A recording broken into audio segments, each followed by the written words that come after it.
Assalamualaikum warahmatullahi wabarakatuh.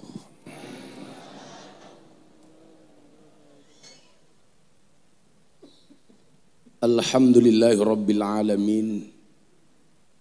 Ja'alanallahu wa iyyakum minal aidin wal faizin.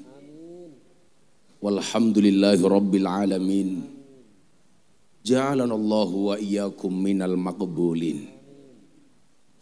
Allahumma salli wa sallim wa barik ala hadan nabiyil karim Sayyidina wa maulana Muhammadin wa ala alihi wa ashabihil mujahidin at-tahirin. Rabbi shrah li sadri wa yassir li amri wahlul 'uqdatam min lisani yafqahu qawli amma ba'du.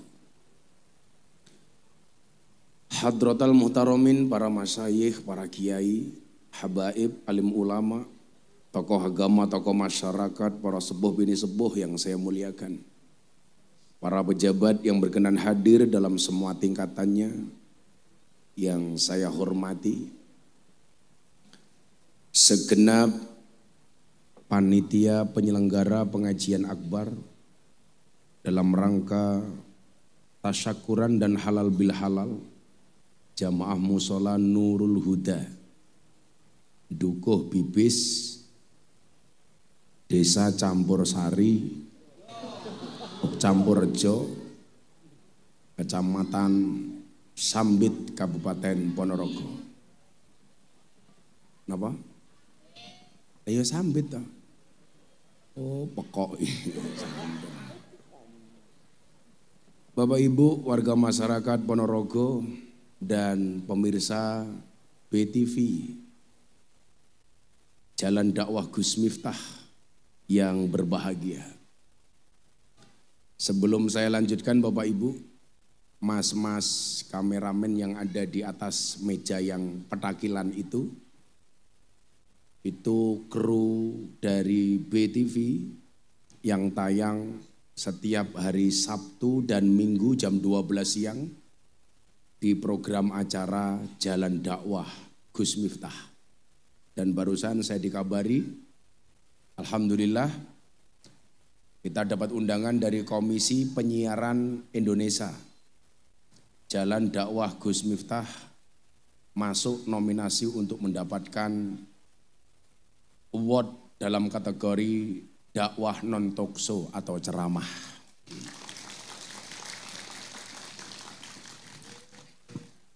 Bapak Ibu yang saya muliakan, mohon maaf Bu Camat tadi mengganggu sambutannya Bu Camat. Seharusnya Bu Camat tadi lanjut saja. Tapi ini fakta ternyata bahwa perempuan juga bisa mengalah. Nyatanya saya datang beliau langsung berhenti. Padahal di mana-mana biasanya perempuan itu menangan. Apalagi kalau punya jabatan. Bapak Ibu yang saya muliakan, salah satu hal yang harus menjadi introspeksi kita adalah bagaimana seorang muslim itu dituntut untuk menjaga lisannya. Bagaimana seorang muslim itu dituntut untuk menjaga mulutnya. Terutama ketika kita bercakap-cakap dan berkomunikasi sesama manusia. Ada satu kalimat yang sering saya pakai Bapak Ibu. Apa kalimat itu? Banyak ahli ibadah namun tak pandai menjaga lidah. Ia banyak memuji Tuhannya namun banyak mencaci saudaranya. Cacian-cacian dan makian itu saya lihat hari ini di medsos terutama begitu banyak, terutama terkait dengan mendekati pemilihan legislatif dan pemilihan calon presiden. Padahal kita diingatkan oleh baginda Nabi Muhammad sallallahu alaihi wasallam. Al-muslimu akhul muslim. Orang Islam itu adalah saudara dengan yang lainnya. Seorang muslim dengan muslim yang lainnya adalah bersaudara. Maka hari ini saya sangat-sangat tidak nyaman ketika ada perdebatan persoalan kiai dan para habib. Yang hari ini memunculkan wacana tes DNA untuk para habib. Saya orang yang tidak nyaman ketika kemudian kita besar karena dianggap hanya mendapatkan hamung tuwuh atau keturunan dari nenek moyang kita. Bahwa darah yang mengalir di dalam tubuh kita itu tidak bisa lepas dari nenek moyang kita, iya. Contoh, besok tanggal 4 Juni saya bersama Maulana Habib Lutfi bin Yahya Pekalongan insya Allah akan hadir di Haul Mbah Muhammad Besari. Haul yang kesekian kalinya. Mungkin semua orang tahu kalau saya keturunan ke-9 dari Mbah Muhammad Besari. Tapi bagi saya itu beban. Bebannya di mana? Karena Mbah Muhammad Besari itu kiai besar. Bahkan cucu beliau yang namanya Hasan Besari, saking besarnya, dipek mantu sama Kasunanan Surakarta Hadiningrat. Yaitu Mbah Hasan Besari yang merupakan putra dari Mbah Kiai Ilyas, anak ke-7 dari Mbah Muhammad Besari. Hasan Besari punya kakak namanya Nyai Madarum, itulah garis nasab saya. Jadi kalau diurut, Mbah Muhammad Besari punya anak Kiai Ilyas, punya anak Nyai Madarum, punya anak Kiai Karyonawi, Jalal Iman, Kiai Muhammad Usman, Muhammad Boniran, Kiai Muradi Miftah Maulana Habibur Rahman. Tapi saya malu untuk membicarakan mbah saya. Saya bangga jadi orang Ponorogo. Yang membuat saya malu apa? Mbah saya orang besar dengan prestasi besar. Sementara saya cucunya belum bisa memberikan prestasi besar. Mbah saya Muhammad Hasan Besari punya murid sekelas Cokro Aminoto, punya murid sekelas Ronggo Warsito, punya murid sekelas Diponegoro. Gus Miftah punya murid Begengge. Jadi perbandingan antara saya dengan mbah saya terlalu jauh. Yang saya openi Begengge, yang diopeni mbah-mbah saya pangeran-pangeran seperti Pangeran Diponegoro. Maka seharusnya apa? Hari ini jangan sampai kemudian keluar dari mulut kita mencaci orang lain hanya gara-gara katakanlah persoalan nasab.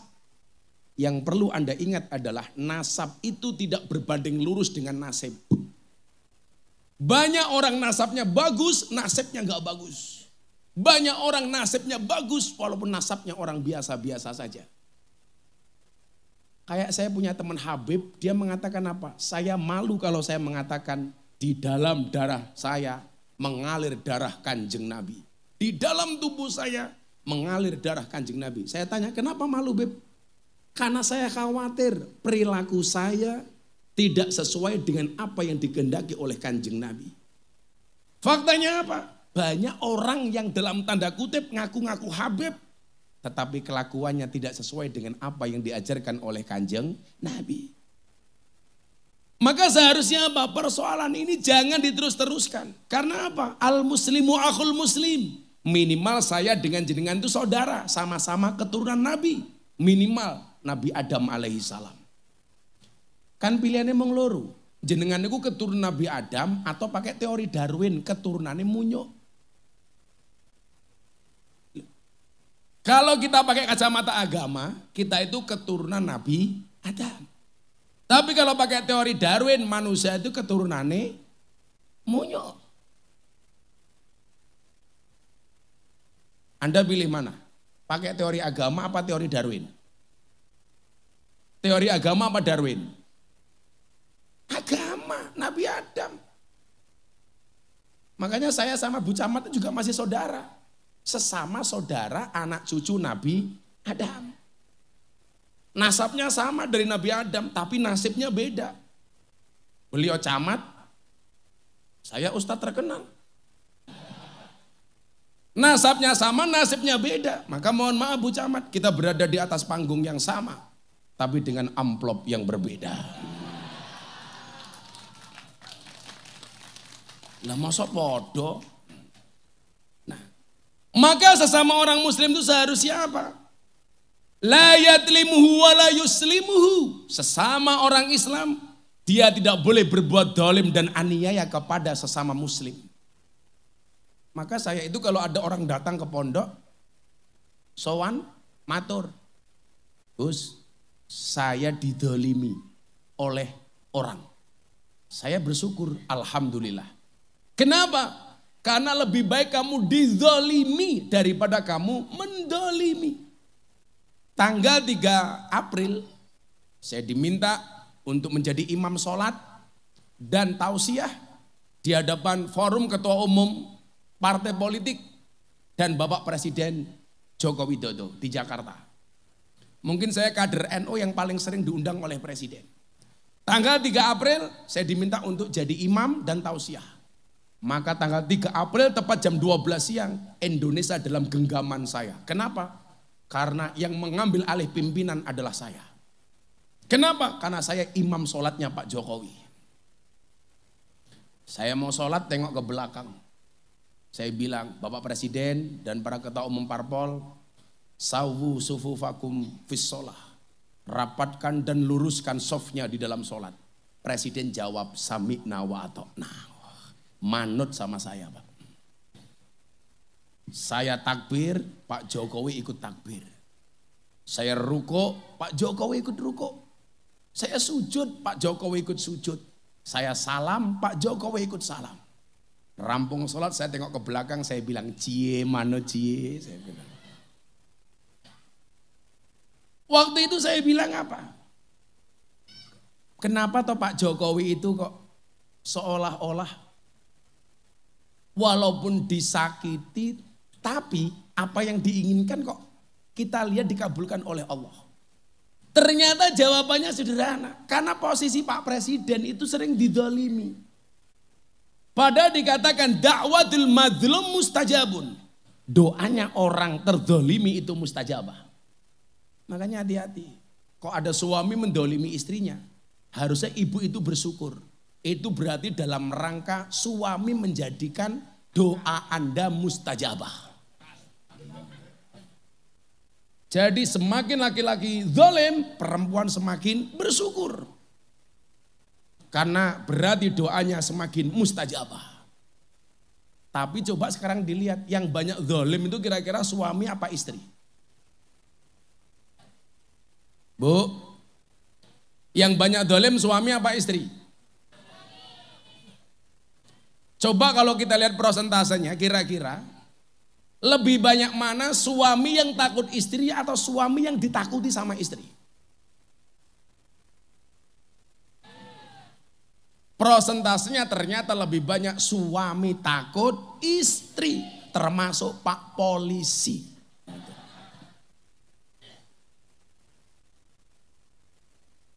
Pak Jokowi itu pernah, Pak, instruksi kepada Rapimnas TNI Polri. Mohon kepada TNI Polri untuk mengawasi WA grup para istri supaya tidak mengundang ustadz yang radikal dan intoleransi. Saya ketemu sama Pak Presiden. Pak Presiden, perintahnya bagus.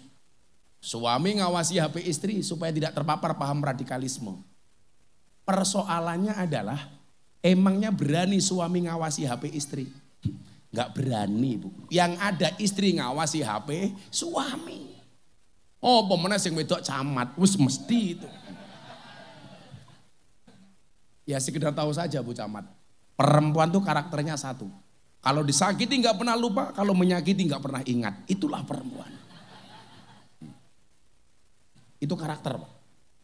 Lak dilarani ra tau lali, lak ngelarani ra tau kelingan. Wah, Bu Camat langsung jawab, tidak semua wanita. Coba Anda bayangkan, karo kiai we ngeyel, apa meneh karo bojone.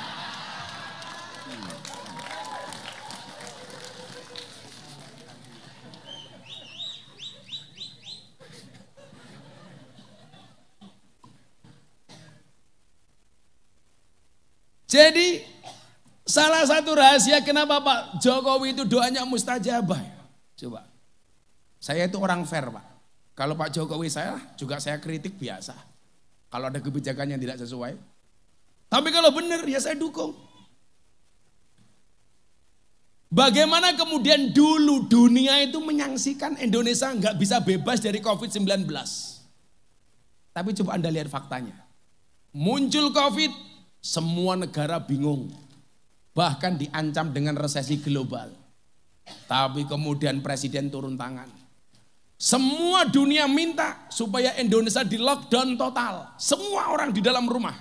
Gak usah keluar supaya COVID cepat selesai. Pak Jokowi ngeyel. Gak ada lockdown total. Cuman dengan istilah-istilah tertentu. Tahu ekonomi rakyat berantakan. Bahkan saya dengar di Ponorogo ketika COVID, para istri di Ponorogo sudah pinter jualan. Hari Senin jual gelang. Hari Jumat jual kalung. Pemerintah dengan kebijakannya membuat BLT. Betul Bu Camat? Bantuan langsung tunai. Bantuan langsung telas. Apakah problem selesai? Ternyata tidak. Niat pemerintah bagus supaya orang miskin dapat bantuan tunai. Tapi ternyata banyak kasus termasuk di Ponorogo. Akadnya jelas. Bantuan langsung tunai untuk orang miskin. Tapi lucunya disambit yang punya mobil juga ngaku miskin.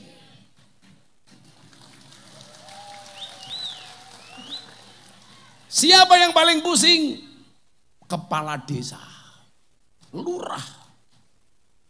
Banyak orang yang punya gelang emas ngaku miskin. Punya cincin emas ngaku miskin. Lurah mumet dasi didum ning sopo. Akhirnya begitu dibagi orangnya nggak kebagian, mulai nuduh lurah macam-macam. Lurahnya nggak adil.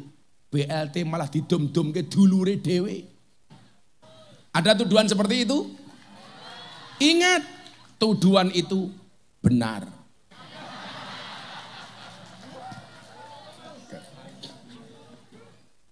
Ada Pak Lurah di sini.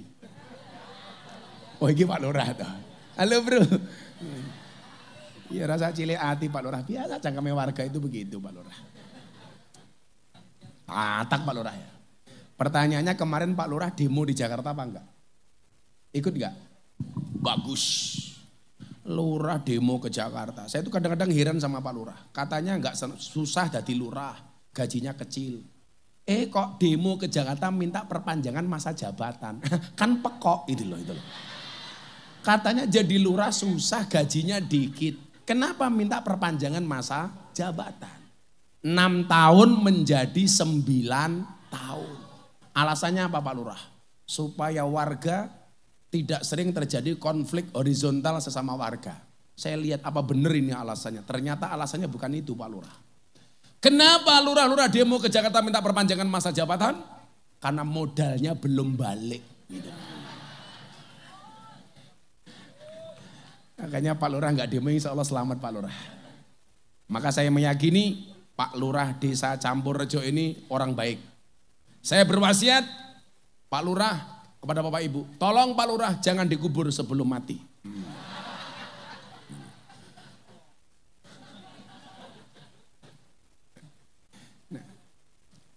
Maka Bapak Ibu yang saya muliakan, BLT muncul, sudah. Masih banyak orang protes sama presiden. Bagaimana cara menyelesaikan COVID? Maka diadakanlah vaksin. Masih ingat ya Bu Camat ya, vaksin. Tujuannya apa? Semacam-macam. Vaksin diragukan sertifikasi halalnya. Kita nggak mau divaksin. Pokoknya cari kesalahan pemerintah. Maka bekerjasama dengan Majelis Ulama Indonesia memunculkan sertifikasi vaksin. Sertifikasi halal muncul, masih protes. Tolong presiden ngasih contoh, suntik vaksin pertama kali. Ingat Pak Lurah? Saya ingat betul itu, Pak Jokowi mau suntik. Curiga kalau Pak Jokowi nanti disuntik bukan vaksin yang seperti untuk rakyat. Minta live TV. Akhirnya Pak Jokowi mau suntik vaksin live TV. Begitu live TV masih muncul kecurigaan. Apa? Jangan-jangan vaksinnya digunakan vaksin yang lain. Saya bilang begini, ya kalau doanya Pak Jokowi itu mustajabah ya lumrah ya. Karena beliau sering didolimi. Soal keturunan, katanya Pak Jokowi keturunan PKI Cina. Gak terbukti, orang masih cerewet. Nuduh lagi, Pak Jokowi ijazahnya palsu. Dan sekarang alhamdulillah yang nuduh ijazah palsu nyemplung penjara. Musuhku Gus Nur.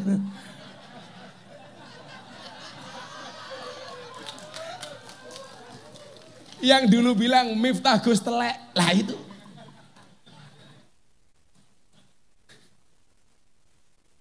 Jadi kelingan aku. Saya dulu dibilang Miftah Gus Telek, kemudian saya jawab cangkemmu Nur itu. Ya. Sama panitia malam hari ini. Kalau sampai pengajian sampai akhir nggak ada kipas angin nih, cangkemmu Pak nanti kipas angin. Kok panas ya. Katanya panik Pak Lurah kancane Gus Nur iki kita iki. Sumu Pak Lurah. Lah kok siap-siap golek kipas angin kok siap. Oi, kipas angin, Bro. Padahal seharusnya apa? Ini masih tema halal bil halal, tolong menolong, maaf memaafkan. Seharusnya apa? Sesama muslim itu tidak boleh berbuat zalim dan aniaya kepada saudaranya.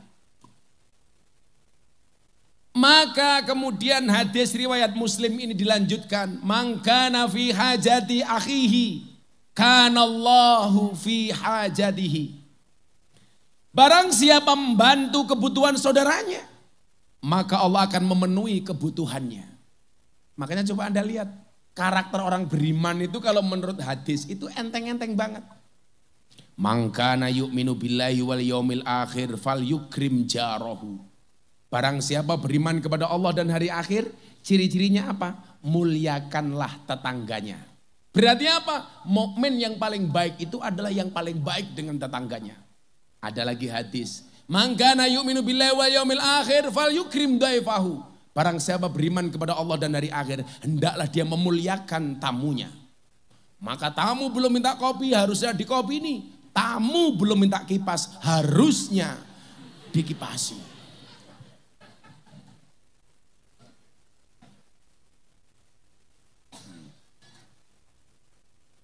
Makanya kalau ada tamu itu langsung saya gage-gage itu.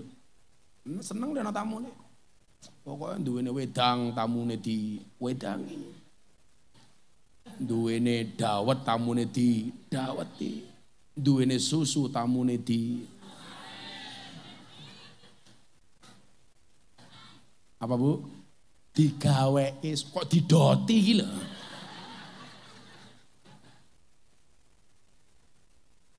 Saya tuh nggak tahu Bu Camat. Kalau ngomong susu tuh pasti yang histeris itu bukan perempuan, bapak-bapak. Karena memang laki-laki itu seperti soda. Kalau ketemu susu pasti gembira. Olah Lurah sibuk sok telepon-telepon. Boyo kan mau tuh Pak Lurah telepon-telepon.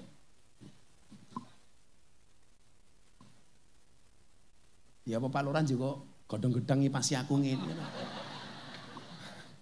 Pengajian paling manual sedunia. Pengajian acara TV lagi pasti diepek-epek kayak anggo belarak. Shallu ala Nabi Muhammad. Ngopi dulu. Saya habis buka puasa tadi belum kopi. Kok wencermen tuh Pak Lurah kopi.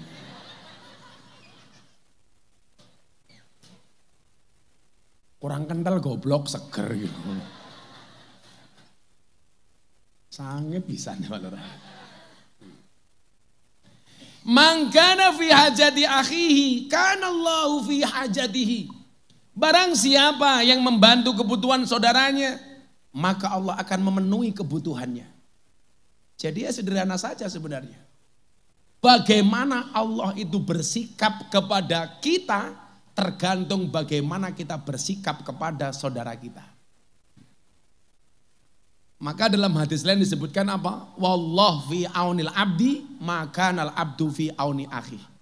Demi Allah, Allah akan menolong hambanya manakala sang hamba mau menolong saudaranya. Tapi ingat, kalau kamu jahat sama saudaramu, Allah jahat sama kamu? Yang menjadi problem gini ya. Coba anak-anak muda ini tolong diingat, termasuk ibu-ibu sih. Jangan suka jahat sama orang. Kenapa? Kalau nanti dia membalasmu dengan kebaikan, kamu akan malu sampai akhirat. Betul? Kalau ada orang berbuat jahat sama kita, kita balas dengan kejahatan, Pak, itu biasa. Kalau cuman saya nggak dikasih kipas angin, ya cuman tak rasani saja. Nggak tak bales. Paling lurai tak tandai. Lurahmu jenenge siapa toh? Oh Basuki, aduh. Jenenge kok Basuki ya. Basuki, Basuki Wibowo. Sekarang kan nama apa SH, yaitu SH. Kono ini barang gitu. Susah hidup SHI. Jangan suka jahat sama orang. Nanti kalau dia membalasmu dengan kebaikan, kamu malunya sampai akhirat. Maka posisinya Pak, kalau saya disuruh jahat, mendingan saya dijahati kok. Daripada saya berbuat dolim, mendingan saya didolimi. Daripada saya membohongi, mendingan saya dibohongi. Daripada saya menginjak, mendingan saya diinjak-injak. Dan saya sering mendapatkan perlakuan seperti itu. Tapi justru Pak, saya itu merasakan, kalau saya itu pembulian di media sosial sedang banter-banternya. Itu cangkem saya malah mandi Pak. Ini mungkin saya minta kipas angin gak datang-datang karena sudah lama saya gak dibully Pak. Gitu loh. Jadi mulut saya gak mandi ini.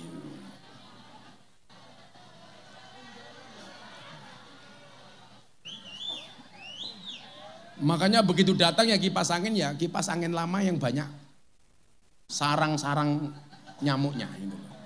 Oh baru ya Pak. Acara selanjutnya masang kipas angin. Ono kipas anginnya rano colokane mudar gue ya gue.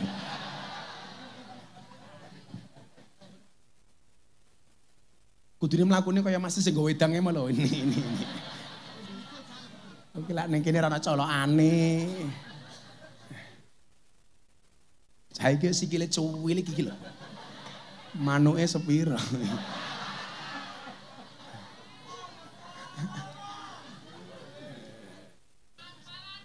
Apalan.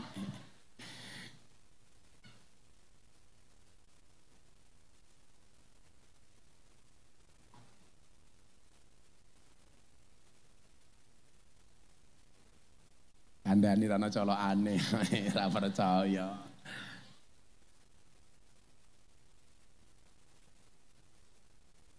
Saya itu kalau ingat dibully orang, didolimi orang itu Bapak Ibu. Saya ingat apa yang disampaikan oleh Gus Dur. Kebetulan saya kemarin ngaji di Tambak Beras, dekat Tebu Ireng. Sama Pak Kiai Hasib dan kiai-kiai yang lain. Gus Dur itu Pak Lurah kalau menghadapi omongan orang, menghadapi sikap orang. Gus Dur mengatakan begini, hidup itu simpel saja.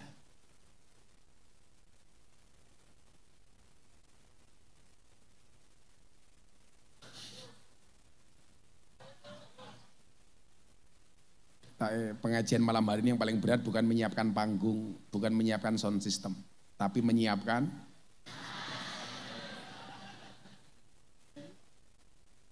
ganjaran ya Pak Lurah ya. Lurah yes ganjaran, matamu Pak Lurah ganjaran itu. Dibully ya. Kata Gus Dur bilang begini, saya itu di Indonesia tokoh yang salah satu saya favoritkan sebagai idola saya itu Gus Dur. Karena Gus Dur itu termasuk orang yang istimewa. Orang yang matanya tidak bisa melihat tapi hatinya sangat terang benderang melihat dunia. Maka di Indonesia yang matanya nggak bisa melihat hatinya terang cuma ada dua. Satu Gus Dur, nomor dua si buta dari gua hantu. Gus Dur bilang begini, hidup itu simpel saja. Kalau orang menjauhi kita jauhkan diri juga. Wong edo kok dicedhaki. Kalau orang menjauhi kita jauhkan diri juga. Kalau orang gak suka sama kita, gak perlu kita tunjukkan muka. Pergilah ke tempat di mana kita dihargai, Kita berhak memilih jalan hidup kita sendiri. Itu kata Gus Dur. Kayak sekarang banyak capres Pak. Telepon saya, Gus tolong saya dibantu, bla bla bla bla bla bla bla bla. Ada capres lagi telepon, Gus tolong dibantu. Kalau nanti saya jadi presiden, saya minta Gus Miftah bantu saya jadi menteri agama. Waduh. Menteri Agama Republik Indonesia, Miftah Maulana Habibur Rahman, sing paling seneng lurai campur rejo. Lah ngundang Menteri Agama kan ra pantes ngamplopi. Merongos aku itu. Coba saya mau tanya sama Bapak Ibu. Kalau Gus Miftah jadi Menteri Agama, jenengan setuju apa enggak? Saya enggak mau Pak. Karena kalau saya jadi Menteri Agama otomatis jadwal ngaji saya berkurang. Saya nggak bisa belusuan. Amplopnya kurang matamu. Sopo sing kondo iki mau. Kamu kalau ngomong jangan benar. Kebetulan saya lahir di Lampung. Saya ditelepon sama orang-orang Lampung, sama orang-orang kaya di Lampung. Gus Miftah pulang ke Lampung nyalon gubernur. Ini Lampung sedang disorot jalannya jelek. Gus Miftah pulang ke Lampung, kita dukung jadi gubernur. Saya bilang, saya itu nggak pantas jadi pejabat. Saya bilang begini loh Pak Lurah. Pejabat itu begitu dilantik, satu kakinya sudah di KPK. Gimana Mbak? Ini mumpung acara TV, besok yang nonton secara nasional. Saya bilang, orang itu kalau nggak kuat iman, begitu dilantik jadi pejabat, satu kakinya sudah di KPK. Sama dengan Pak Lurah, kalau nggak kuat iman, satu kaki Pak Lurah sudah di Polsek dan di Polres. Loh, bukan meden-medeni, supaya Pak Lurah hati-hati. Basuki Wibowo, rungokno kupingmu kok meden-medeni gitu.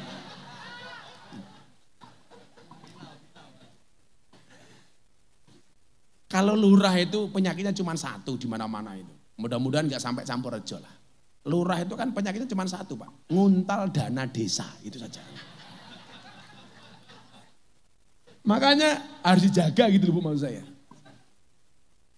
Camatnya beloni lurah.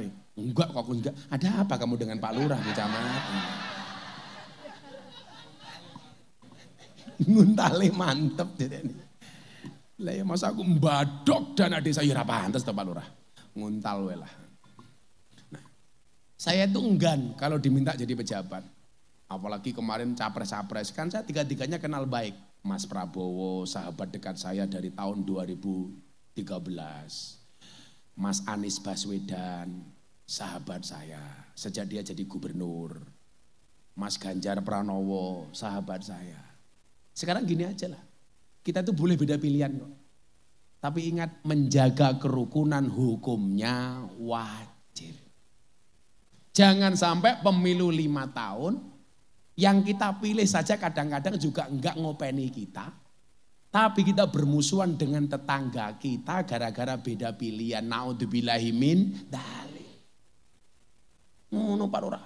Alaku kampanye Pak Lurah umpamane Basuki Wibowo sok nyalon meneh. Saya Basuki Wibowo mencalonkan kepala desa campur rejo yang kedua kalinya. Kalau saya baik silahkan Anda pilih, kalau saya tidak baik tolong jangan dipilih. Kuwi warga malah milih awakmu Pak Lurah. Umur menerampung, wis entek jabatanmu. Oh ya wis ora payu. Jadi sing arepe nyalon-nyalon kuwi ya, lak kampanye ngono Kang. Lah aku apik pilihan, lah aku ora apik rasa mau pilih. Orang itu malah simpatik. Tapi kalau saya umpamane sapa? Kene wong kene sing paling lucu rupane sapa jenenge iki? Umpamane awakmu jenengmu sapa? Cuwil awak tuwi wis kaya triplek iki lho apa iki? Jenengmu sapa, Kang? Saprul. Wah, jenenge Saprol. Saprol. Umpamane pilih saya Saprol. Bersih, jujur, terpercaya. Orang ra percaya. Jarene bersih kok raine ora glowing. Lah ngono ta mikire.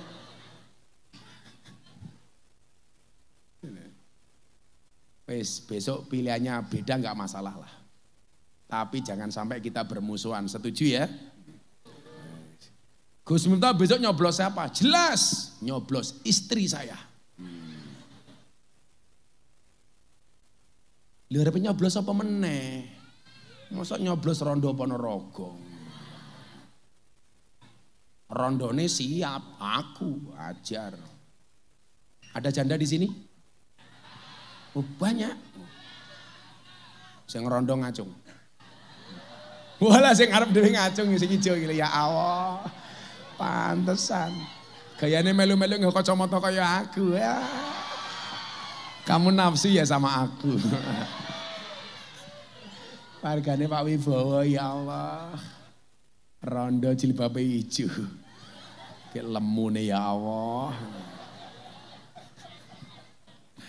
Kayaknya rondone guyu nutupi rai tak pikir isin. Bulno pamer jam.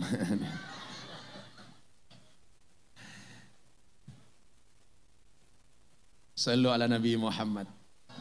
Nah, maka seharusnya apa? Konsep seduluran itu adalah wa ta'awanu 'alal birri wat taqwa wa la ta'awanu 'alal ismi wal udwan. Tolong menolong dalam kebaikan dan takwa, bukan tolong menolong dalam dosa dan kemaksiatan. Wa la ta'awanu 'alal ismi wal udwan. Dosa dan permusuhan. Itulah kenapa dalam agama itu ada mekanisme maaf memaafkan. Contoh umpamanya, puasa targetnya menjadi orang bertakwa. Ciri-ciri orang bertakwa dibahas dalam Ali Imran ayat 134. Alladzina yunfiquna fis sarra wad dharra wal kadhiminal ghaid wal afina 'anin nas. Ciri orang bertakwa itu apa? Orang yang mau memaafkan dan minta maaf. Makanya kenapa Gus Miftah punya quote judulnya memaafkan itu tidak menghapus masa lalu tapi pasti memperindah masa depan. Nah, hebatnya orang NU karena kita tahu Serawong itu pasti banyak salah dan dosa, dimunculkan satu istilah. Tepatnya ketika Pak Soekarno melihat bangsa Indonesia terancam dengan disintegrasi dan perpecahan. Minta solusi kepada Kiai NU. Siapa? Kiai Wahab Hasbullah yang menciptakan lagu Ya Ahlal Waton. Kalau Pak Lurah, kalau Wahab Hasbullah Pak Kiai, Hubbul Waton minal iman. Kalau Pak Lurah Wibowo, Hubbul Wadon minal iman. Mangane Lurah iki. Bernyawang rondok langsung nafsu mangan. Kurang berapa tahun Pak Lurah? Dari Lurah 2 tahun lagi, yes. Moga-moga husnul khotimah. Jabatan lurah kuwi lho lak ya butuh husnul khotimah to. Lak lurah ya dongake lah, panjang umur. Semoga Pak Lurah Basuki Wibowo panjang umur, amin. Dadi wong sak donya mati Pak Lurah urip dhewe ya.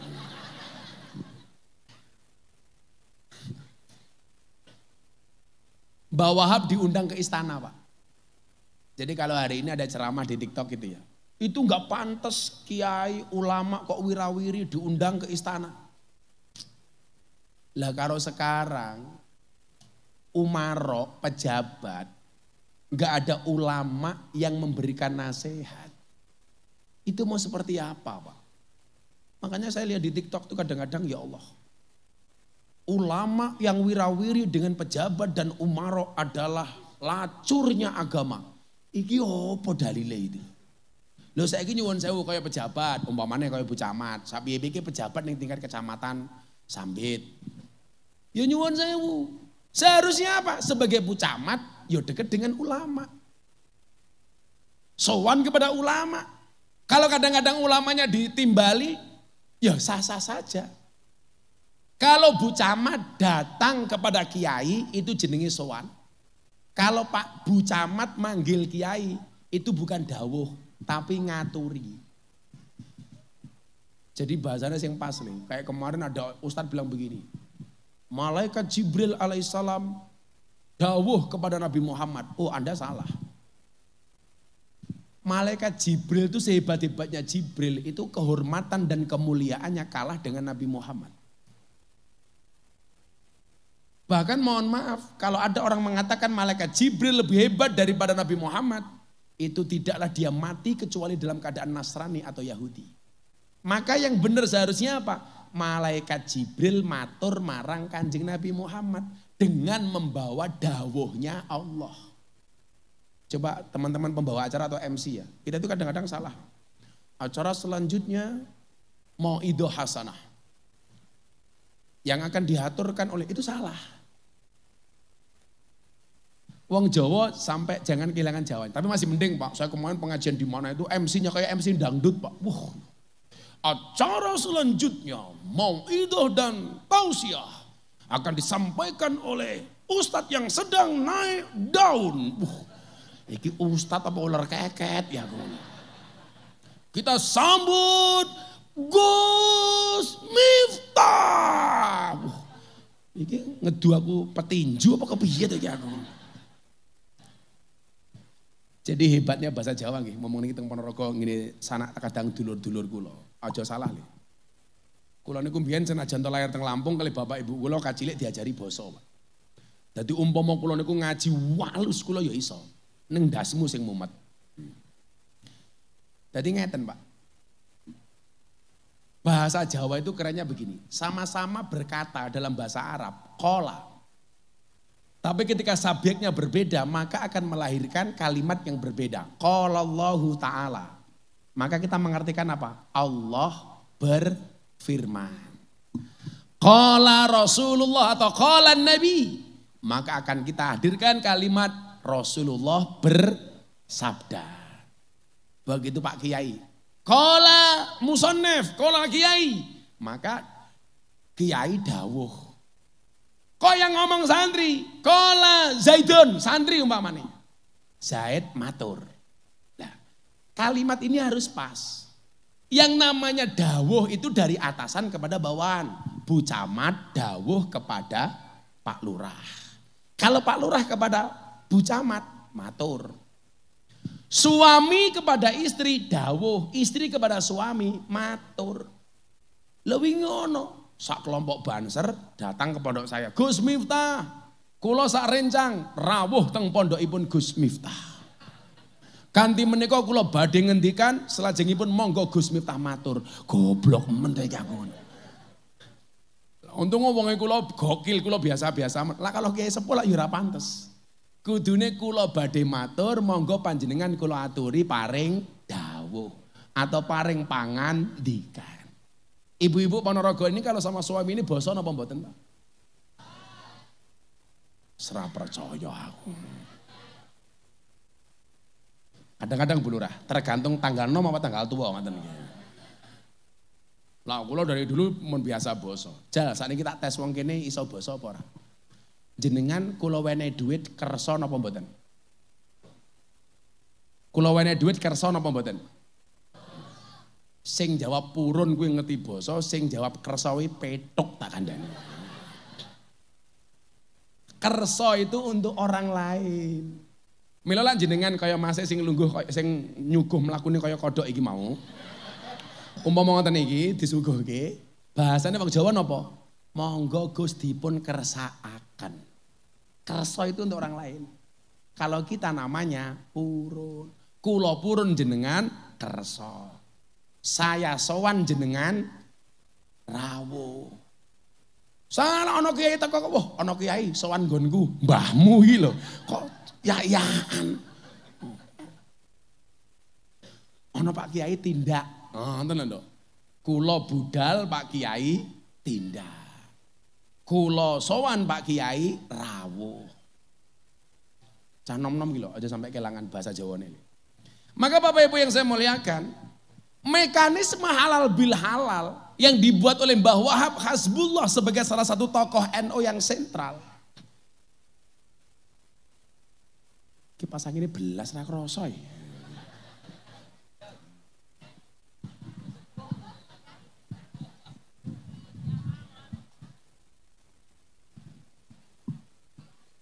Karena bedanya belas lagi.